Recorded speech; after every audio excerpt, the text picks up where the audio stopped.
Estamos ya en enfoque de los sábados, como es natural.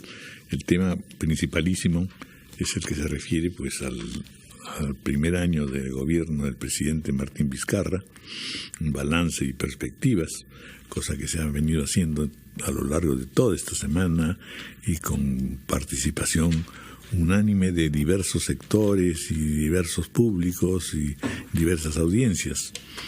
Y de hecho tiene que ser así porque en efecto el fenómeno que hemos pasado en este año, en este primer año, ha sido central, es decir, se han tocado muchas cosas, se han suscitado esperanzas, han explotado muchos problemas, han habido disidencias, en fin, realmente el terreno ha parecido a veces muy particularmente inestable, el terreno político.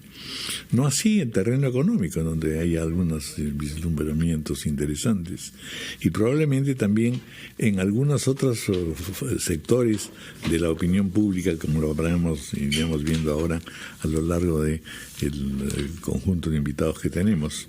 Está con nosotros la congresista y exministra de la Mujer y Poblaciones Vulnerables, Ana María Choquehuanca. Bienvenida, Ana María. Abogado e historiador Fernán Altuve Febres, analista político, excongresista. Economista Kurt Burneo, exministro de la Producción, exintegrante del directorio del BCR, director de investigación de Centro. En efecto, tenemos aquí un terreno importante que naturalmente ha ocupado el centro de todo el debate, que es el debate económico, indudablemente. Y está también con nosotros el ingeniero Fernando Sillonis Benavides, exgobernador de la región Ica, y por teléfono vamos a conversar con Carlos Meléndez de la consultora 50+1. Él está en Buenos Aires. Bienvenidos, muchas gracias por estar con nosotros. Partamos pues del hecho que en efecto hemos tenido un año de enorme intensidad y se ha abierto un debate múltiple, en muchos casos revelador, en otros casos en realidad preocupante, y lo que todo el mundo dice es cuánto se ha avanzado en realidad en poder encontrar un gobierno actuante y vigilante, y cuánto se ha dejado de hacer simplemente por una serie de fallas y problemas en la coyuntura. Vamos a ver sobre todo el aspecto básicamente social y básicamente económico de partida. Ana María Choquehuanca, bienvenida. Gracias. Me gustaría un poco tratar con usted el tema de la mujer, que es un tema que ha estado efectivamente plenamente tratado y que de hecho pues desde el punto de vista simbólico, por así decirlo, el número de ministros, mujeres y hombres igualitario, pues ya es todo un síntoma y un signo. Uh-huh. Bueno, buenos días a todos a los oyentes de radioprogramas. Bueno, en realidad el tema de la violencia, que es lo que tenemos que abordar cuando hablamos de mujeres ahora, es un tema bastante no solamente sensible y delicado, sino también un tema urgente a atender, y siempre lo ha sido. Sí es cierto que los feminicidios han ido en aumento cada vez, que los niveles de violencia han ido aumentando, que hemos identificado mejor el acoso sexual, hemos identificado mejor otro tipo de situaciones como los tocamientos indebidos, generalmente dirigidos a menores de edad muchas veces, y el gobierno no ha estado ajeno a esto, porque si bien es cierto, por ejemplo, cuando yo fui ministra de la Mujer encontré un presupuesto de 403 millones, que era un presupuesto que estaba asignado casi, nunca variaba, pero también había ahí un tema, ¿no?, de que el Ministerio de la Mujer no es solo el Ministerio de la Mujer, es el Ministerio de la Mujer y Poblaciones Vulnerables, donde se atiende también como ente rector el tema de niños, niñas, adolescentes, adultos mayores, personas con discapacidad. Entonces, e incluso familia también. Por supuesto que es el tema de familia, eso y el fortalecimiento de la familia va precisamente incluido dentro de todos estos temas sociales que más o menos, haciendo un análisis, se decía el 69% de los temas sociales están concentrados en el Ministerio de la Mujer como ente rector para políticas nacionales. Pero definitivamente, ¿qué es lo que tenemos en el Ministerio de la Mujer? Y yo se lo digo como es ministra, tenemos un ministerio donde, sí es cierto, emanan políticas, directivas, pero no es un ministerio que plenamente podía estar accionando, ejecutando también a la vez, por el mismo presupuesto que manejaba. Hoy ese presupuesto ha sido incrementado a más de 600 millones y creo que esto va enfocado sobre todo no en un niveles de atención, que es lo que nosotros encontramos también, que se atendía el problema, sí, se crean centros de emergencia seguramente con muy buena intención, pero lejos de la realidad, porque si vemos a una mujer violentada que va a un centro de emergencia mujer, la mujer no llega a la primera comisaría próxima. Entonces se empezó a implementar los centros de emergencia mujer dentro de las comisarías y empezamos a trabajar el tema de atención, sí, pero eso no es lo ideal. Entonces las políticas vienen enmarcadas precisamente en la línea de gobierno hacia lo que significa la prevención. Y la prevención es algo que se tiene que abordar ya. La prevención no solamente desde el Ministerio de la Mujer, la prevención tiene que ser un trabajo sobre todo con el MINEDU, el Ministerio de Educación y por supuesto con los demás ministerios. Entonces, ahí vemos un avance bastante fuerte porque, a ver, ¿qué es lo que yo destaco en un gobierno? Y lo digo como una ciudadana de a pie, que he sido, yo estoy recién 2 años, lo que estoy en el Congreso es lo que estoy en la vida, inmersa en una vida política partidaria, activa. Pero ¿qué es lo que vemos como ciudadanos de enfrente?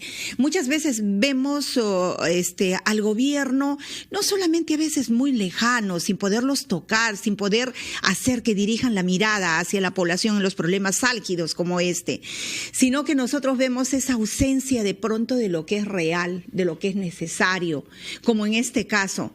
Y nosotros lo que tenemos que abordar precisamente no es solamente ese tema de prevención en el tema de lo que significa la lectura, la lírica, el discurso, sino también en la participación y en la voluntad política, porque si no hay voluntad política no existe nada. Y en todos los temas sociales, temas económicos que puedan haber aquí en el país, la decisión y la voluntad política juegan roles muy importantes, don Raúl Vargas. Sin duda. Vamos a hablar ahora con Fernán Altuve un poco. Es decir, lo que más impresiona en este aniversario es la acumulación de hechos y necesidades en todos los sectores y en todas las áreas. Y lo que preocupa en realidad es el que no se ha podido hacer frente, ni tampoco tener, digamos, una imagen certera y ajustada y convenientemente sazonada como para poder hacer frente a todas las dificultades. En otras palabras, estamos desanimados porque vemos que estamos ante una situación crítica y al mismo tiempo vemos que las respuestas son parciales, indecisas, independientes, indefectiblemente débiles en muchos casos. En este año, ¿tú ves signos de mejoras? Fernán Altuve, bienvenido, gracias por estar con nosotros. A ver. En darle por lo menos al ciudadano la seguridad de que tanto debate, tanta pelea, tanta insistencia, tanta queja, etcétera, va logrando un cierto camino. Y incluso pues muchas de las promesas también. Yo te plantearía la situación a partir de que el presidente Vizcarra asume la presidencia en un proceso, en una crisis institucional, constitucional y política gravísima. Y él tiene 2 elementos para solucionar: un problema político y un problema de gestión. El problema político es su debilidad institucional, su debilidad política, su debilidad frente a los demás actores del escenario político. Al cabo de un año hay que ser objetivos y decir que en ese aspecto concreto de su consolidación como una presencia política ha sido exitoso. Ha logrado el éxito ante sus adversarios, sus rivales. Podemos entrar a discutir cuáles fueron los mecanismos, si fueron mejores, si fueron peores, si fueron más sólidos, menos sólidos, debidos, indebidos. Pero lo cierto es que ha logrado una consolidación ante una situación de debilidad, políticamente hablando. El problema es que la otra parte, el otro brazo que él tenía que fortalecer, que es el tema de la gestión, es lo que yo creo que todo el mundo siente en el plano social, como ha dicho la exministra, ve en el plano social muy lejos al gobierno, en el plano económico, los actores económicos, grandes o pequeños, más fuertes o menos fuertes, sienten que es un gobierno que no ha concretado medidas específicas. El ejemplo palpable es el norte del país, que ha quedado en un abandono y que no se ha materializado toda la reconstrucción que se tenía que hacer con todos los elementos que el Parlamento dio. No hay una obstrucción a eso, no ha habido resultados, es decir, el piloto automático ha continuado. Entonces, yo creo que este momento es un momento preciso a un año para que el gobierno haga una evaluación y diga, bueno, políticamente hemos obtenido los resultados y, salvo alguna circunstancia inesperada o imprevista que en el Perú no se descarta, el gobierno debería concluir el 28 de julio del año 2021 de una manera tranquila y holgada. Ahora, ¿cómo llegamos con la mejor gestión posible y dando la mayor cantidad de resultados en el plano de la gestión, que creo que es lo que la gente reclama, después de un año donde lamentablemente creo que los resultados ahora, lo que pasa es que son pobres? Uno tiene la impresión de que no se puede tener resultados en una gama tan amplia también de expectativas y de temas. Yo me imagino porque que han habido una conjunción de factores que, desde los climáticos hasta los políticos, que han llevado pues entonces a una casi inevitable dispersión del esfuerzo. Totalmente de acuerdo, pero tampoco desde hace un año se ha planteado 5 puntos en los cuales se tenía que tener éxito. Que yo creo que es lo que tiene que hacer este gabinete al presentarse en el Congreso y decir, nosotros de aquí al 2021, sea este gabinete el que viene o cualquiera que le corresponda, vamos a hacer 5 cosas. Y le pedimos el apoyo al país y a los parlamentarios para concluir en el 2021 5 cosas que tenemos que entregar. Si quieren 6, si quieren 4, pero que puedan ser medibles, porque yo entiendo que las necesidades son inmensas. Pero también en decir que todo es mucho, también naufrago no haciendo nada. Entonces, el gobierno ya no necesita una legitimación política, necesita una legitimación de gestión. Bueno, pero en un año conseguir una legitimación política ya es realmente un éxito, ¿o no? Bueno, es un resultado.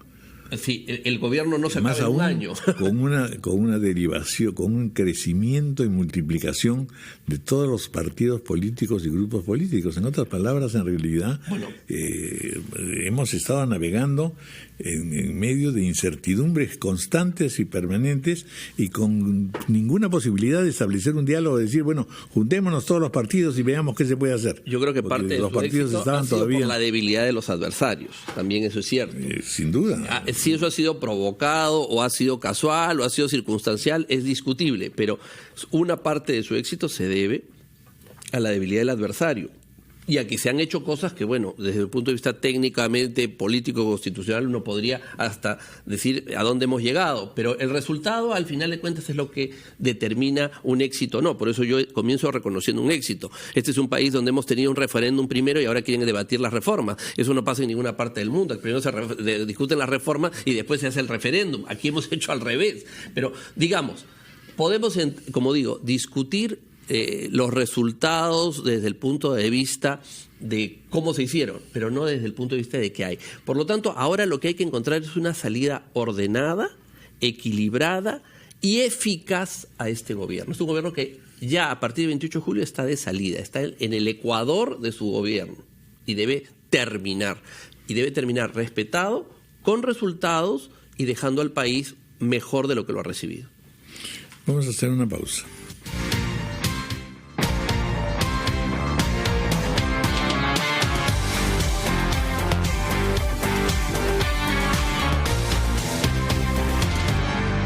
Después de una gira exitosa, llega a Lima por primera vez la exposición cultural alternativa que te introduce a la obra magistral de Quino, El Mundo Según Mafalda. Desde el 15 de marzo hasta el 14 de abril en el Jockey Plaza. El recorrido invita a grandes y chicos a sumergirse en un periodo de la historia de la niña más popular de Argentina. Compra ya tus entradas en Teletique de Bonimetro desde 17 soles. Capacidad limitada. Una experiencia de Nardos Producciones.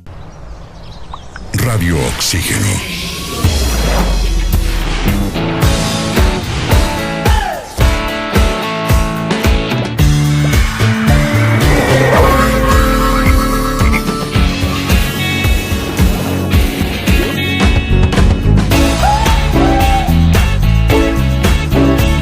Vemos el mundo diferente porque respiramos música.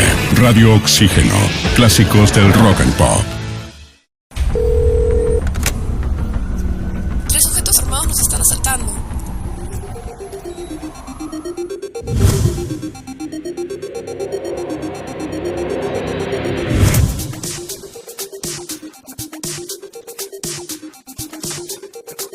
Cuando estés lejos de sentirte seguro, contacta al Rotafono, la línea de ayuda más efectiva. Llámanos al 438-8008.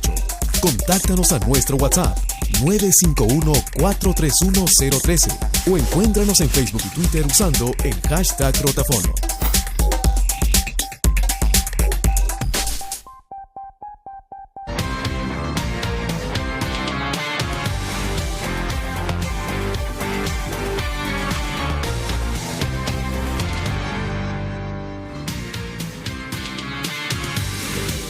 Continuamos con Enfoque de los sábados y vamos a conversar ahora con el economista Kurt Burneo.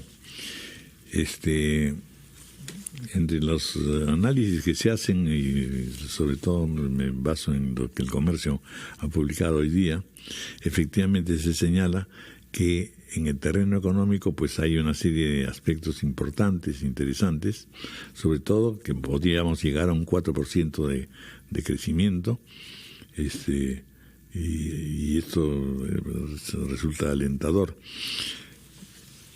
¿Cómo se han comportado las fuerzas económicas con relación al accionar del gobierno, por un lado?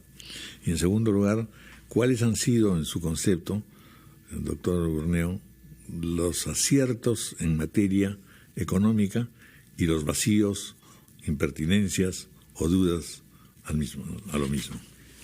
Don Raúl, en verdad, una tasa de crecimiento del 4% es insuficiente para poder absorber, dada la estructura productiva que tenemos, a las casi 250.000 personas que anualmente se incorporan al mercado laboral. Para decirlo en términos más fáciles, si no crecemos cuando menos al 5% con la estructura productiva que tenemos, no absorbemos al total de estos jóvenes que se incorporan al mercado de trabajo.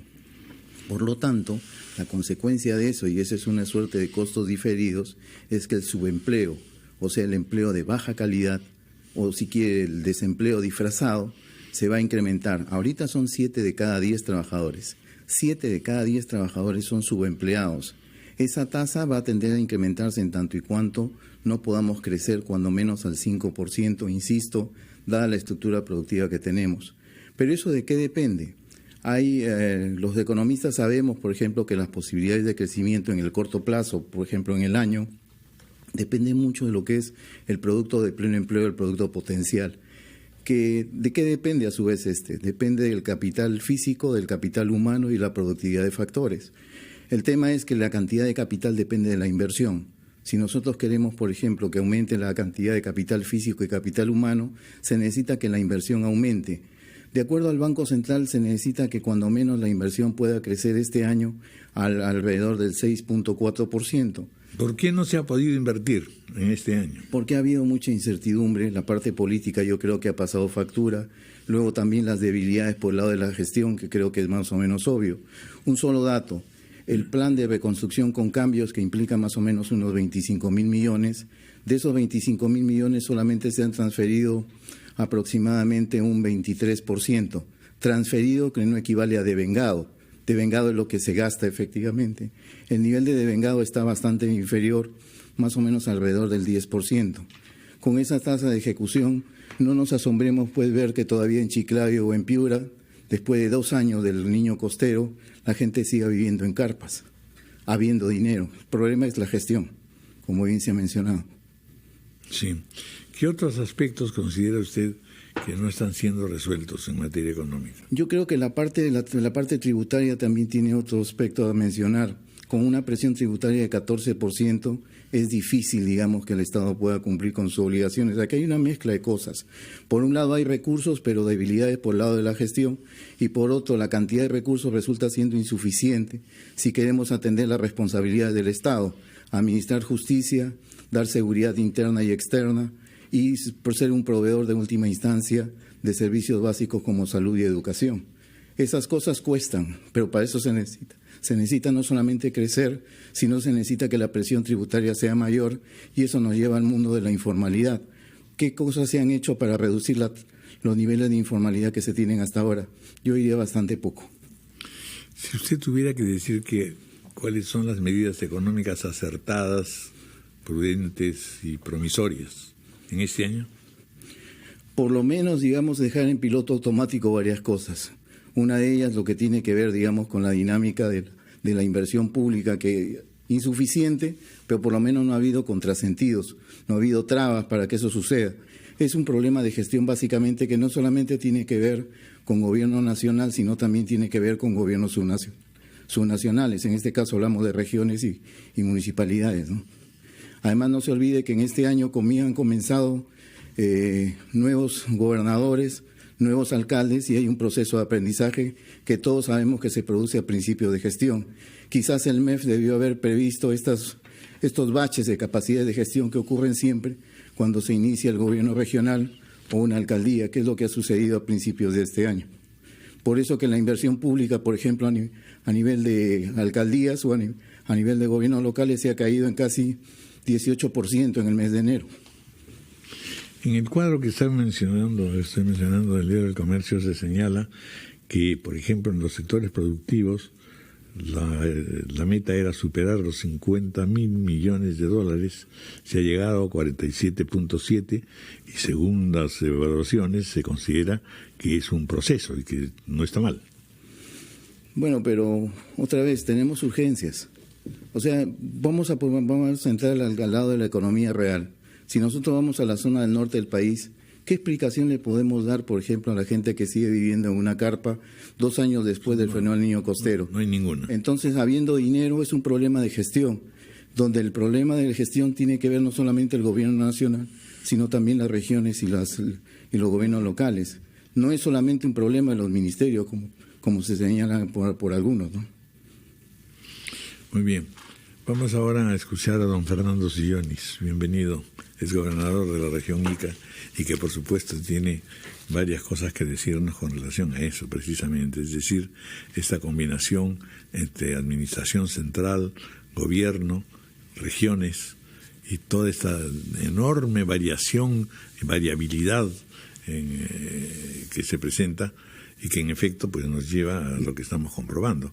En general, todo el país está alarmado con la situación de las regiones y cree que esto puede ser el principal lastre para la recuperación el siguiente año. Sí, Raúl, muchas gracias. Es unánime la opinión respecto a los aciertos en el campo político del presidente Vizcarra, pero también es unánime la apreciación acerca del fracaso en el ámbito de la gestión. Yo he vivido desde dentro al aparato público y he llegado a la conclusión de que el Estado es inoperante porque está atiborrado de burócratas, incapaces, corruptos, ¿no?, de nivel medio y bajo. Yo creo que el gobierno está haciendo bien en luchar contra la corrupción de alto nivel, pero no está haciendo mucho por corregir la corrupción de nivel medio y bajo. Me refiero a médicos que abandonan hospitales, a maestros que abandonan también escuelas o que maltratan a los escolares. Me refiero a direcciones de transportes que coimean por emitir brevetes y gestiones que cobran cupos a todos los trabajadores, como se dice que está ocurriendo en Ica y en muchas partes del país, ¿no? Hemos visto videos en Loreto donde un director cobraba a un postor de un puesto, se venden puestos. Entonces hay mucha corrupción y mucha burocracia a nivel medio y bajo, y eso hace fracasar la gestión del Estado. Y esa es mi crítica constructiva, ¿no? No estamos enfrentando esa corrupción que maltrata cruelmente al ciudadano y, por supuesto, que desacredita al Estado, ¿no? Estamos hablando de una tarea ardua, complicada y que también demanda tiempo. Yo creo que es más fácil de lo que uno se imagina, y lo digo también por experiencia propia. Repito, cuando un médico abandona el hospital, queda filmado en la cámara de videovigilancia, ¿no? Yo pregunto, ¿por qué tiene que ser el video que propala un periodista el que genera una reacción del Ministerio de Salud para sancionar a ese mal médico? Y no es el propio director del hospital, ¿no?, el que descubre esa falta gravísima, ¿no? Nosotros en ICA descubrimos que muchos, no son pocos, muchos profesionales que están en todos los sectores han ingresado con títulos académicos falsos. Eso es un delito, ¿no? Nosotros hemos validado la falsedad del título y hemos destituido a esos malos funcionarios. Nosotros llegamos a destituir cerca de 500, ¿no?, entre destituciones y suspensiones. La pregunta es, ¿por qué Contraloría no ha detectado un solo título falso cuando está en los archivos personales de todas las dependencias del Estado, ¿no? ¿Por qué el Ministerio de Salud no fue el que detectó la salida irregular de esos médicos de los hospitales de Lima, cuando sabemos que ocurren en todos los hospitales públicos del país? Yo creo que el Estado no está confrontando la corrupción a ese nivel. Esa es mi conclusión. En consecuencia, con ese nivel de burocracia es imposible gestionar nada. El fracaso de la reconstrucción no es por la falta de visión del presidente Vizcarra o de sus ministros. Ni por falta de fondos. Y menos no es por falta de fondos, es lo que más hay. Lo que no hay es una burocracia sensible que quiera hacer las cosas. Ahí está pues la coima, ahí está la burocracia que pide un informe de un consultor absolutamente irrelevante, ahí está la exigencia absurda del estudio de impacto ambiental para hacer un puente de emergencia. Pero a nivel de los gobiernos regionales no se ha hecho nada para poder mejorar un poco esos Yo creo que depresivos. Muchos gobernadores regionales están metidos en la mafia, eso es mi conclusión, ¿no? Bueno, pues eso ya significa un fracaso tremendo. Claro, es tremendo. ¿Qué hacer frente a eso? No, yo creo que el sistema de control tiene que funcionar y no funciona, Raúl. Contraloría no funciona, ¿no? ¿Por qué no detecta estos casos de corrupción que son flagrantes? Me refiero al médico que abandona a media mañana el hospital. ¿Por qué no ha sido la Contraloría o el Ministerio de Salud el que detectó ese caso, sino el periodista acucioso que fue al hospital? Y uno va a cualquier hospital del país y se van los médicos. Eso es lo que explica las colas crueles que hay alrededor de los hospitales. Acabo de estar en Arequipa y viven lo mismo. En ICA superamos eso destituyendo a esos médicos. A lo que voy es que el sistema de control no es el que detecta esta corrupción, sino es uno que otro gobernador que se compra el pleito, ¿no?, que es lo que hicimos nosotros en ICA, que vemos que lamentablemente estamos retrocediendo en ese aspecto. Pero en el Perú se venden puestos, ¿no? Gobernadores y alcaldes venden puestos. En consecuencia, ese comprador de puestos no es pues un burócrata calificado, ¿no? Es un maltratador, además tiene que recuperar lo invertido, coimeando, sobornando y todo lo demás. Entonces, es un problemón desde el punto de vista de corrupción masiva. Sin embargo, es más sencillo de detectar y sancionar de lo que uno se imagina, porque es flagrante, es evidente. Y en el Perú, hoy por hoy, es la ciudadanía con la prensa la que está haciendo la función de control y no el propio Estado, que es el que debería hacerlo, ¿no? Muy bien, hacemos una pausa, 9:33.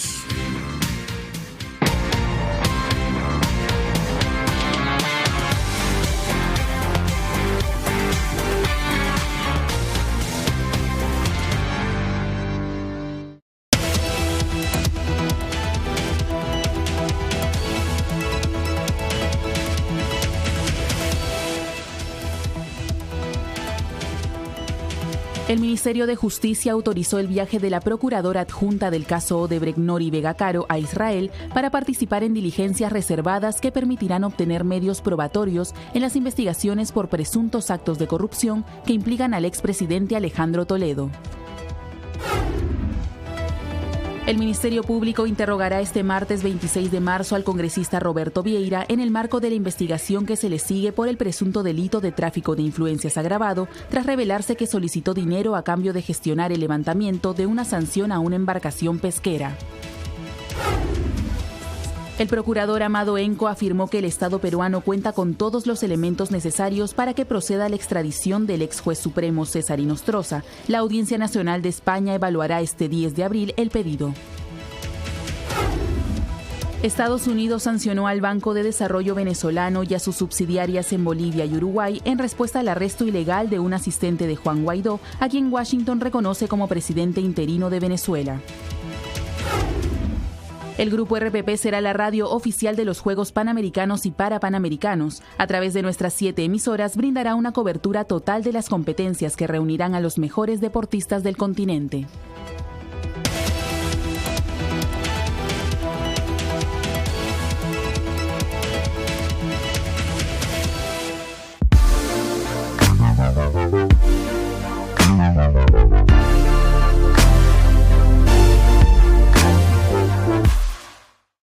Hola, ¿cómo están? Mi nombre es Joaquín Dorbegoso y mi libro favorito, en verdad tengo varios, pero el primero que siempre me salta a la mente es uno que se llama Mr. Vértigo, de Paul Auster, que trata de la relación de un profesor con un alumno, que es un profesor que encuentra a un niño en la calle, que es literalmente un hijo de P, y el profesor le dice, si tú vienes conmigo, yo te voy a hacer volar.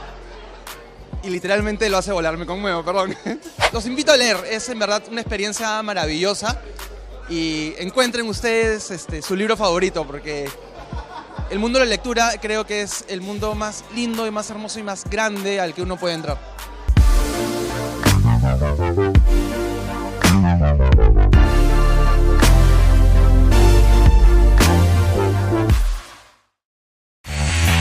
Mantente conectado a la información. rpp.p. En todo momento y en todo lugar. Desde todos los medios smart digitales. rpp.p.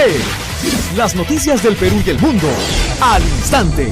¿Sabes cuál es la película más taquillera? ¿Qué obras de teatro están en tarima? ¿Los museos que puedes visitar? Eso y mucho más en Primera Fila. Películas en cartelera, canciones del momento, exposiciones de arte, funciones de teatro. Con nosotros siempre estarás en Primera Fila, de lunes a viernes a la 1:30 de la tarde por RPP Televisión.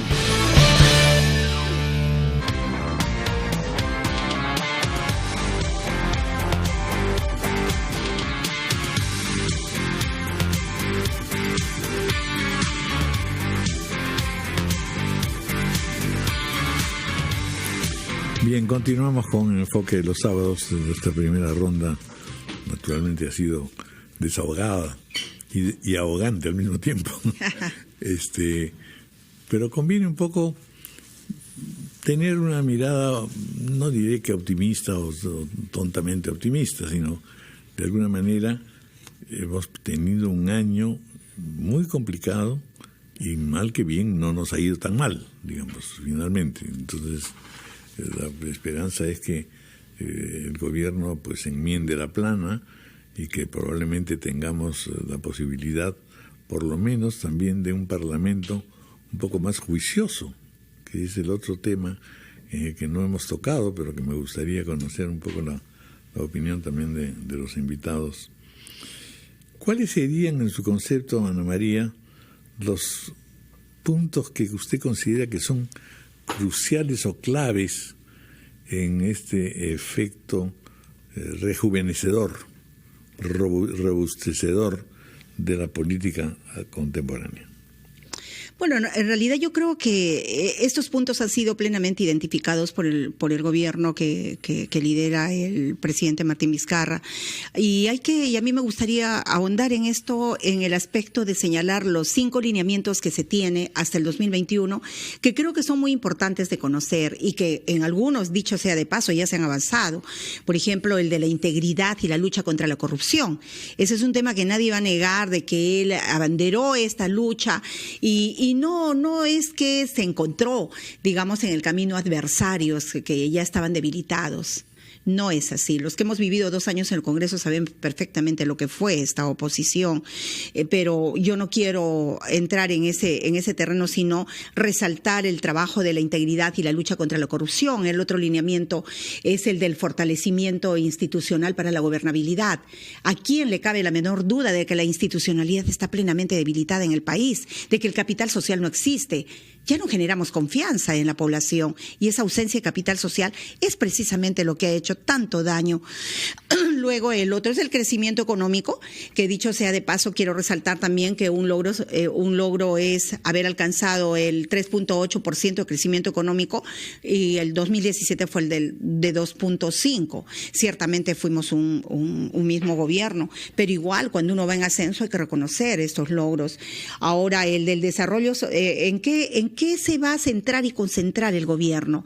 En el desarrollo social para el bienestar de la población, pero sobre todo en la descentralización efectiva, que es algo que tocaba aquí el exgobernador, es algo muy importante. Entonces, creo que si nosotros tomamos estos puntos como una lucha frontal acerca de lo que significa derrotar, por ejemplo, no solo la corrupción, derrotar la anemia, derrotar la lucha contra la violencia, hacer que nosotros podamos tener estos logros grandes que son en temas sociales y sobre todo alcanzar, yo creo, ahí hay un punto que señalaba el doctor Buneo que es muy importante cuando entramos al campo laboral. Por ejemplo, ese es un tema pendiente.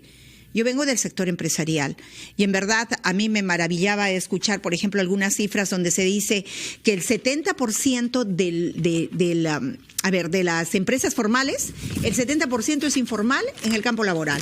Y eso no debe darse en el país, porque cuando estamos hablando del tema laboral, el tema laboral es un tema que tiene que ver con una informalidad tan alta, que es la que nosotros tenemos que vencer también. Entonces, yo creo que aquí, si bien es cierto, podemos reconocer muchos logros que han habido y que hay que considerar también que cuando uno inicia estas etapas de consolidación son bastante más lentas que las que luego pueden empezar a correr. Y estas tienen que empezar a correr para el 2021. Ciertamente en temas de gestión estoy plenamente de acuerdo. De pronto no se ha alcanzado el nivel de avance que uno hubiera querido, pero definitivamente también hay que considerar que lo otro no solo a veces nos distrae, la coyuntura política es algo bastante desgastante y bastante absorbente en el país. Entonces creo que desde nuestra mirada congresal nosotros también tenemos mucho que hacer, mucho que dar. Ya vemos congresistas que queremos ayudar en esta gobernabilidad. En cuanto al fortalecimiento, por ejemplo, de cuando hablaban ustedes y hacían un comentario acerca de los partidos, decían, claro, este es un partido débil o ¿qué partido es fuerte en el país? ¿Existen los partidos en el Perú? Yo fui invitada a Peruanos por el Cambio, pero mirando un norte, mirando un objetivo y el respeto por este partido, porque existe como partido, en ese momento existió como partido, es la mirada que uno tiene que tener hacia un plan de gobierno que uno tiene que hacer respetar en su cumplimiento para entregarle un resultado a los electores. ¿No? Tanto, digamos, los comentarios de casi todos los medios de comunicación como de la propia ciudadanía, hay una clara desconfianza o una clara decepción con respecto justamente a lo que señalaba la congresista, es decir, los partidos políticos. ¿Qué fuerza tienen? Ahora es un fenómeno, lo veíamos ahora con un visitante que estuvo aquí con nosotros, español, que decía la situación en España es total, es decir, gravísima. Uh-huh. En general, el descrédito de la política cubre a todos los sectores en todos los países. Pero ¿qué cosa hace que en el Perú, sin embargo, pese a ello, tenemos, el Comercio publica hoy día una lista de las reformas que deben impulsarse, y la gente sabe perfectamente qué es lo que necesitamos. Hay claridad al respecto, es decir, en el sistema educativo, en el sistema de salud, etcétera. Todas son demandas, efectivamente, para elevar el nivel de vida de la ciudadanía. Pero al mismo tiempo también hay exigencias con relación a las relaciones internacionales, a la inversión privada, a la reconstrucción del norte. ¿No tiene uno la impresión que falta disciplina y organización para decir vamos por partes y pongámosle todo el énfasis en tales y cuales cosas? Bueno, como tú bien has dicho, Raúl, los resultados que se dan son bastante pobres en el tema de gestión. Aquí yo creo que la primera reforma que hay que hacer es hacer una buena gestión. Todo lo que se dice sobre la burocracia y que hemos escuchado acá es absolutamente cierto. La grande, la mediana, la chica. Pero los burócratas no se reproducen solos. A los burócratas los nombran los políticos. Es la clase política la que está en cuestión. La clase política es la que está en cuestión en el Parlamento, en las alcaldías, en los gobiernos regionales, porque ellos han nombrado a los burócratas. Ahora, esa es una crisis universal hoy día. Sí, pero en algunos lugares se agrava. Por ejemplo, es cierto, en España la situación es muy difícil. Antes tenían un bipartidismo y ahora tienen 4 partidos. Para ellos es terrible, pero tienen 4 partidos, que son partidos que tienen primarias y que funcionan. Aquí no, aquí todos son pura etiqueta. Y obviamente el utilizar el argumento que vamos a hacer reformas o utilizar la bandera de la anticorrupción, que es simplemente una bandera propagandística, porque no vamos a poder decir que realmente lo que está haciendo el gobierno es una lucha frontal contra la corrupción. Nos reímos a carcajadas, porque los defensores del señor Toledo ahora dicen que el señor Vizcarra lucha contra la corrupción. Los defensores de la señora Villarán dicen que el señor Vizcarra lucha contra la corrupción. Por favor, el señor Vizcarra tiene muchísimos cuestionamientos sobre temas de corrupción, él como ministro, él como presidente regional, y lo que va a pasarle al señor Vizcarra es que cuando termine su gobierno va a tener una situación como el señor Temer, que todo el mundo toleró en el gobierno en el Brasil, a pesar de que sabían desde que el momento en que llegó estaba cuestionado. Vamos a ser totalmente... ¿Así de tan grave es la situación? Por supuesto, porque ustedes creen que cuando el señor Vizcarra deje de ser presidente y que deje de tener todos los recursos y que tenga todas las facultades que da el poder, ¿no va a ir al Poder Judicial? ¿Alguien duda que eso va a ocurrir? No, el Poder Judicial en el Perú va a llevarlo, como llevó el señor Toledo. El señor Toledo dejó de ser presidente y está en el Poder Judicial, lamentablemente prófugo. Entonces, tampoco utilicemos y convertamos el discurso que me parece positivo en una realidad. Eso no es así. O sea, los cuestionamientos al presidente son muy, muy graves, del tipo empresarial, del tipo de gobierno, él mismo como ministro. Esa es la verdad. Entonces, no convirtamos el principio en realidad. Entonces, yo creo que ahí tenemos un problema gravísimo, ¿no? Bueno, pero esto podríamos extenderlo prácticamente a toda la clase política. He comenzado con eso. El problema es la clase política. La clase política toma el discurso de la anticorrupción, toma el discurso de las reformas, toma el discurso, está desacreditada ante los ciudadanos. Y ese es el problema, porque la gente ve que lo que dice y lo que hace son 2 cosas totalmente diferentes. Y no estoy diciendo que es el gobierno el gobierno anterior, el gobierno del 90. Todos los gobiernos están, y todos los personeros de los gobiernos de los últimos 30 años están desacreditados ante la ciudadanía. Entonces, el ciudadano tiene un descrédito sobre la clase política. ¿Y cómo podemos tener tanta seguridad en lo que usted dice, señor Altuve? O sea, ¿cómo sin procesos de investigación podemos estar sentenciando y acusando a la gente? Pero está usted acusando, está usted asegurando. Yo creo que eso es lo que le hace mal a la clase política. Yo estoy opinando, señora, de la misma manera. Bueno, yo no lo tomo como una opinión, lo tomo como algo que decía, ¿no? Tuve usted que ha sido abogado de Odebrecht, ¿no? Yo opino. Entonces, es curioso que usted hable todas esas cosas habiendo sido abogado defensor. Perdón, no he sido abogado defensor, usted está equivocado. Bueno, ha sido abogado de Odebrecht. No, señor, yo he sido una persona que ha asesorado para que colabore. Señor, estamos hablando de lo mismo. Lo que se está defendiendo es la colaboración. Flaco favor se hace a la democracia. No, perdóneme, cuando uno dice cuestionamientos al presidente de la República. Yo no estoy cuestionando, perdón, yo no estoy cuestionando. Estoy diciendo que existen los cuestionamientos del Poder Judicial y el Ministerio Público. ¿Existen o no? ¿Usted los niega? Lo vuelvo a decir. ¿Los ¿Qué niega? pruebas hay? Yo no estoy diciendo que es una evidencia. Estoy diciendo que existen esos cuestionamientos. Por eso le digo, ¿existen los cuestionamientos o no? La persona menos indicada para hacer eso es la persona que los ciudadanos opinamos. Discúlpeme. Bueno, a usted no le gustará que yo opine, pero tengo el derecho a opinar. Pero opinar es diferente, señora Altuve. Yo estoy opinando, señora. Y eso es lo malo. No, usted no ha opinado. Usted está defendiendo al gobierno, me parece legítimo. Yo estoy opinando. No, es que uno no está sentado. Y yo creo que ahí, en eso también, vamos a hablar bien clarito. Me van a permitir que opine. Claro, las personas que estamos en el gobierno no necesariamente tenemos que defender la bandera del gobierno ante lo indefendible. Pero si usted dice que es del gobierno lo está defendiendo, me parece legítimo, es su derecho. Estoy defendiendo lo que usted está diciendo. Es que usted está acusando así. No estoy acusando, señora, estoy opinando. Estoy diciendo que esto es un hecho que está en el Ministerio Público y eso es una realidad. ¿O usted lo quiere negar? Esperaremos los resultados. Estoy diciendo que cuando de la misma manera que Odebrecht está siendo investigado por el Ministerio Público. No. Y habla un asesor de Odebrecht. Han confesado, señor. Han confesado. Ellos son culpables y han reconocido su culpabilidad. Y yo he participado. Bueno, yo emito mi opinión también. La persona menos indicada para poder hablar. Bueno, eso es su opinión. Y yo es asesor de la empresa corrupta aquí en el Perú. Yo la respeto a usted y respeto su opinión. Y no me parece mal que usted la diga, ni cuestiono que usted lo diga. Pero lo que estoy diciendo es que el presidente de la República va a ser evaluado. Usted habla de todos los políticos, eso señor. Está mejor. No, señor. Y entonces, eso está mejor. Va a ser evaluado, eso está mejor. Perdón, he dicho que va a ser evaluado cuando termine su gobierno. ¿No lo he dicho? Debería usted volver a escuchar. Bueno. Debería volver a escuchar. Bueno, a ver, Kurt Bruneo. Vamos a hacer una pausa y escuchamos ahora. Un poco de agua. Sí, naturalmente, a ese nivel estamos en el país, en realidad. Hay ánimos encendidos y, en general, la necesidad de esclarecimientos por angas y por mangas. Hacemos una pausa.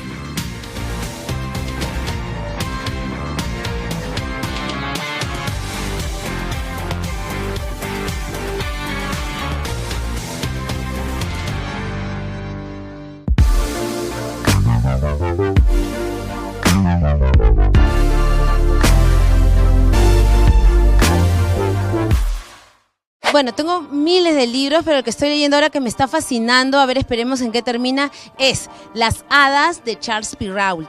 Es un libro que pareciera ciencia ficción, pero tiene mucha ciencia y mucha historia. El autor se basa mucho en historias de repente fantásticas y también las mezcla en cuentos de la abuela, ¿no? Es fantástico, es esa historia que te la cuenta la abuela, pero ahora te la cuenta un científico autor de este libro, así que no se olviden, Las Hadas de Charles Perrault.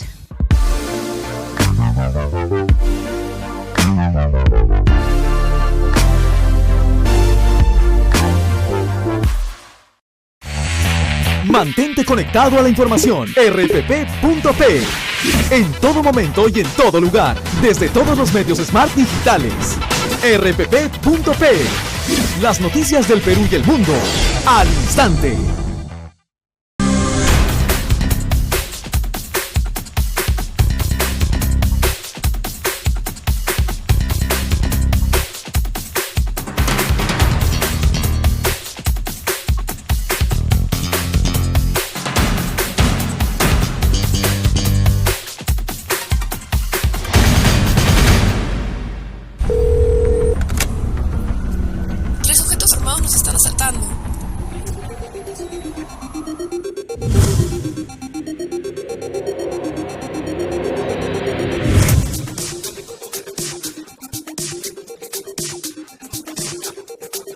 Cuando estés lejos de sentirte seguro, contacta al rotafono, la línea de ayuda más efectiva. Llámanos al 438-8008. Contáctanos a nuestro WhatsApp 951-431-013 o encuéntranos en Facebook y Twitter usando el hashtag rotafono.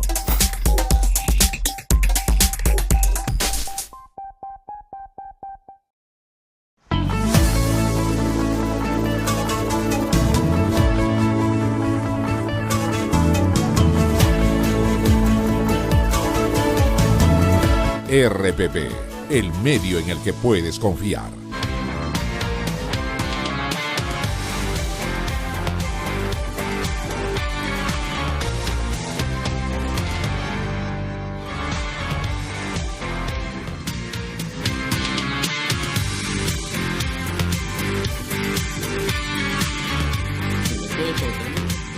Otro de los aspectos que efectivamente ha preocupado en relación al momento presente, y lo hemos tocado exprofeso en la primera vuelta, porque yo quería preguntarle a Kurt Burneo si en realidad está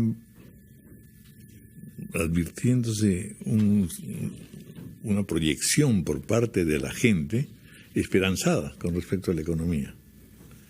Las encuestas en general lo que muestran es que en realidad la gente está perfectamente avisada de qué cosas son las cosas que se necesitan hacer para mejorar la situación económica en el mediano plazo. ¿Hay posibilidad de que esto sea efectivamente una fuente inspiradora para cambios decisivos en el Ejecutivo? Definitivamente, don Raúl. En verdad, por ejemplo, eso nos lleva a los temas de pobreza, porque obviamente las expectativas y las esperanzas de tener un nivel de prosperidad y bienestar mayor viene de la gente que está en la condición de pobre en principio. Pero como la literatura dice a nivel internacional, la salida de la pobreza en los países no está en función de programas sociales, que son básicamente asistencialistas. La salida de la pobreza está conectada con el empleo. Demandan gasto. Exacto, pero el tema es la salida de la pobreza es a partir del empleo. Y el empleo está muy asociado a lo que sucede, como por ejemplo, en la economía urbana. La economía urbana representa más o menos el 80% del PBI e involucra casi al 70% de la población. Entonces, el tema es, ¿qué se está haciendo por el lado de las políticas de promoción, la política macroeconómica, para poder, por ejemplo, impulsar la parte de los sectores no primarios de la economía, que son los altamente insumidores de empleo? ¿Es importante la minería? ¿Es importante el petróleo? Sí. El único problema es que son sectores intensivos en capital y no intensivos en mano de obra. Entonces, esto no lo hace el libre juego de la oferta y demanda, no lo hace el libre mercado, son las políticas macroeconómicas lo que hacen en cuanto a lo que es la promoción de sectores como en el caso, por ejemplo, de la manufactura, la construcción y los servicios, porque son sectores altamente insumidores de mano de obra. ¿Qué hacemos creciendo, por ejemplo, a tasas importantes, digamos con el tope que tenemos del 4%, si eso no se refleja en un aumento sustantivo del empleo? Como ya le comentaba, no solamente el problema es que estamos creciendo insuficientemente, sino que la composición del producto al interior todavía se recuesta mucho en sectores intensivos en capital y no en sectores intensivos de mano de obra. Si queremos responder a la expectativa de la gente, insisto una vez más, los sectores que son intensivos en mano de obra no se dinamizan solos. La política macroeconómica tiene mucho que ver. Por eso, entendiendo como política macroeconómica lo que hace la política fiscal y lo que es la política monetaria. Bien. Vamos a insistir en las posibilidades de reactivación de las pequeñas y medianas empresas, sobre todo en las zonas, digamos, en las regiones, básicamente. Todo el mundo está esperando y se ve aquí en los planteamientos, por ejemplo, de los pedidos de la gente. Están insistiendo en que se puede y se debe reactivar el trabajo de las regiones. ¿Es posible esto? No obstante que el panorama que usted ha pintado evidentemente es un panorama desolador en el sentido de... Desolador en lo social, Raúl. El fracaso está en la salud pública. En lo social, pero también se ha referido usted a la moralidad y a la situación gravísima. Claro. ICA es un éxito económico desde hace 20 años y sigue siendo. ICA va a seguir creciendo de una manera muy dinámica en todos los sectores: minería, agricultura, pesca, turismo, comercio, vivienda. ¿Por qué? Porque realmente es un sector una región donde se invierte mucho y la parte económica, todos hemos coincidido también, está caminando. Yo preferiría mayor dinamismo, eso es cierto, pero ese no es el fracaso peruano. El fracaso peruano está en el ámbito social y la madre del cordero se llama burocracia corrupta. Esa es mi apreciación. El año pasado creció la burocracia más rápidamente que el ingreso tributario, por ejemplo. Entonces el Estado se está burocratizando más, a pesar de que ya es una forma de satisfacer al electorado también. Bueno, grave error, ¿no es verdad? Porque escondido detrás de esa burocracia está el maltrato, está la corrupción y está el fracaso en la gestión pública. Ahora, yo quiero terminar con una opinión positiva, esperanzadora. Los Panamericanos. Los Panamericanos es una inversión pública, una gestión pública exitosísima. En este momento que la reconstrucción, por ejemplo, que podría ser su paralelo, es un fracaso. Entonces, ¿por qué tiene éxito un plan de inversión pública tan agresivo y tan billonario, porque estamos hablando de miles de millones, y funciona en el ámbito de los Panamericanos, y por qué fracasa en el ámbito de la reconstrucción? Obviamente la persona tiene mucho que ver, pero es más que la persona.